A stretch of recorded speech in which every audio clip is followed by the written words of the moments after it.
இந்த செய்தியை உங்களுக்காக வழங்குவது யூரோ குரூப் மலேசியா.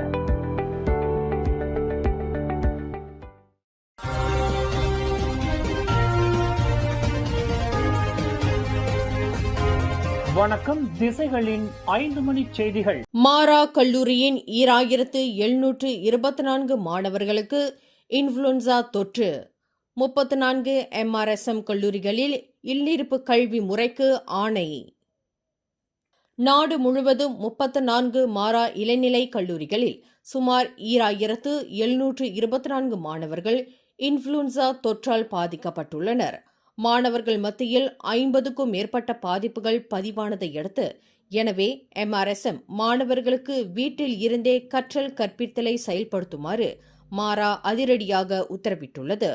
மாணவர்களின் பாதுகாப்பு கருதி மாரா நிர்வாகம் இந்த துரித நடவடிக்கையை எடுத்துள்ளது. இன்ஃபுளுன்சா தொற்று சங்கிலியை துண்டிக்கவும் சுகாதார சீராக்கல் பணிகளை மேற்கொள்ளவும் இந்த முடிவு எடுக்கப்பட்டுள்ளது என மாரா தலைவர் டத்தோ அஷ்ரப் வஜ்டி டுசுகி தெரிவித்தார். பாதிக்கப்பட்ட மாணவர்களுக்கு உடனடியாக சிகிச்சை அளித்தல், நோய்வாய்ப்பட்ட மாணவர்களை தனிமைப்படுத்துதல், முகக்கவசம் அணிவதை உறுதி செய்தல் போன்ற முக்கியமான நடவடிக்கைகள் MRSM நிர்வாகத்தால் செயல்படுத்தப்படுகின்றன என்றார் அஷ்ரப் வஜ்டி டுசுகி. அத்துடன் வெளிப்புற நடவடிக்கைகள் அனைத்தும் தற்காலிகமாக ஒத்திவைக்கப்பட்டு மாவட்ட சுகாதார அலுவலகத்துடன் தொடர்ந்து தொடர்பில் இருக்கும் என அவர் தெரிவித்தார். மலாக்காவில் மாணவர்கள் சம்பந்தப்பட்ட பாலியல் குற்றம் தொடர்பான காணொலிகள் சமூக ஊடகங்களில் பரவியதை அடுத்து மலேசிய தொடர்பு பல்லூடக ஆணையம் அதிரடி நடவடிக்கையை மேற்கொண்டுள்ளது. காவல்துறையுடனும் தொலைத்தொடர்பு சேவை வழங்குநர்களுடனும் இணைந்து இந்த தவறான காணொலி உள்ளடக்கங்களை தடுப்பதற்கும் நீக்குவதற்கும் MCMC நெருக்கமாக செயல்படுகிறது. இவை விசாரணைக்கு தடையை ஏற்படுத்தலாம் என்பதாலும் பாதிக்கப்பட்டவர்களின் உணர்ச்சி நலனை பாதிக்கலாம் என்பதாலும் இந்த துரித நடவடிக்கை எடுக்கப்பட்டுள்ளது. மேலும் இந்த வகையான காணொலிகள் சட்டப்படி குற்றமாகும் என்று MCMC கடுமையான எச்சரிக்கை விடுத்துள்ளது. இத்தகைய உள்ளடக்கங்களை பரப்புவது தகவல் தொடர்பு பல்லூடக சட்டம் 1998 பிரிவு 233 கீழ் குற்றமாகும் என்றும் அது சுட்டிக்காட்டியுள்ளது. எனவே இத்தகைய உள்ளடக்கங்களை பகிர வேண்டாம் என்றும் பொதுமக்களின் இணைய நடத்தை சட்டத்திற்கு உட்பட்டதாக இருக்க வேண்டும் என்றும் MCMC வலியுறுத்தியுள்ளது.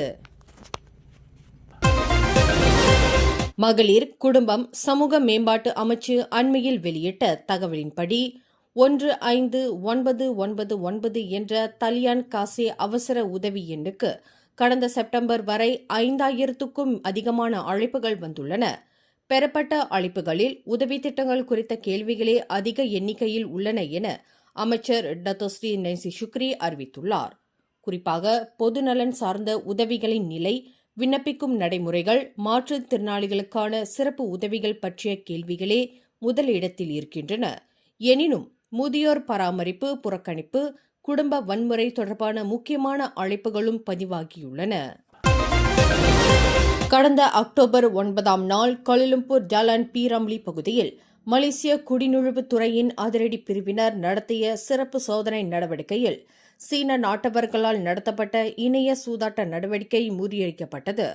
இரகசிய தகவல்களாலும் பொதுமக்களின் ஒத்துழைப்பின் அடிப்படையிலும் நடத்தப்பட்ட இந்த திடீர் சோதனையில் 10 ஆண்களும் ஒரு பெண்ணும் கைது செய்யப்பட்டனர்.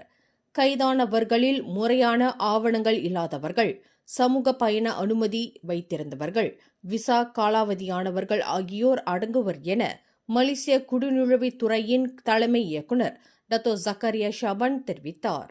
கைது செய்யப்பட்ட கும்பல் ஆடம்பர குடியிருப்பு வளாகத்தை தங்கள் ரகசிய இணைய சூதாட்ட மையமாக பயன்படுத்தி வந்தது விசாரணையில் தெரியவந்துள்ளது. வெளிநாட்டு சந்தைகளை குறிவைத்து டெலிகிராம், வாட்ஸ்அப் போன்ற சமூக ஊடகங்கள் மூலம் சூதாட்டத்தை விளம்பரப்படுத்தி வந்துள்ளனர். இந்த மையத்தில் இருந்து 11 மடிக்கணினிகள், 7 கைபேசிகள், 3 கணினிகள், 3900 ரிங்கிட் ரொக்கப்பணம் ஆகியவை பறிமுதல் செய்யப்பட்டன. கோலாலம்பூர் டமான்சரா பூச்சோங் நெடுஞ்சாலை சுங்கசாவடியில் நேற்றிரவு கட்டுப்பாட்டை இழந்த ஒரு குப்பை லாரி வேகமாக குறுக்கே சென்று நடுவில் இருந்த சிமெண்ட் தடுப்பு சுவரில் மோதி கோர விபத்தை ஏற்படுத்தியது. இந்த பயங்கர காட்சி சமூக ஊடகங்களில் வெளியாகி அதிர்ச்சியை ஏற்படுத்தியது. விபத்து நடந்த சில நிமிடங்களில் லாரியை ஓட்டி வந்த இந்தோனேசிய நாட்டவரான ஓட்டுநர் காயமடைந்த தனது உதவியாளரை கூட கவனிக்காமல் சம்பவ இடத்திலிருந்து மர்மமான முறையில் தப்பியோடிவிட்டதாக சுபாங் ஜயா மாவட்ட காவற்படையின் தலைவர் அசிஸ்டன்ட் கமிஷனர் வான் அஸ்லான் வான் மமட் தெரிவித்தார். விபத்துக்கு காரணமான இந்தோனேசிய ஓட்டுநரை காவற்படையினர் தீவிரமாக தேடி வருவதாக வான் அஸ்லான் தெரிவித்துள்ளார். ஓட்டுநரை கண்டறியும் பணியை துரிதப்படுத்தியுள்ள காவற்படை பொதுமக்கள் இந்த தலைமறைவான ஓட்டுநர் குறித்த எந்தவொரு தகவலையும் காவற்படையிடம் தெரிவிக்குமாறு அவசர கோரிக்கை விடுத்துள்ளது. தகவல் கொடுப்பவர்களின் தகவல்களை ரகசியமாக பாதுகாக்க காவற்படை உறுதியளித்துள்ளது. இன்று காலை உலுஸ்லாங்கூர் கொலகுபு பாரு அருகே உள்ள பெர்தாக் முகாம் தளத்தில் குளித்துக் கொண்டிருந்த 21 வயது மலேசிய இளைஞர் ஒருவர் திடீரென நீரில் மூழ்கி மாயமான சம்பவம் பெரும் பரபரப்பை ஏற்படுத்தியுள்ளது.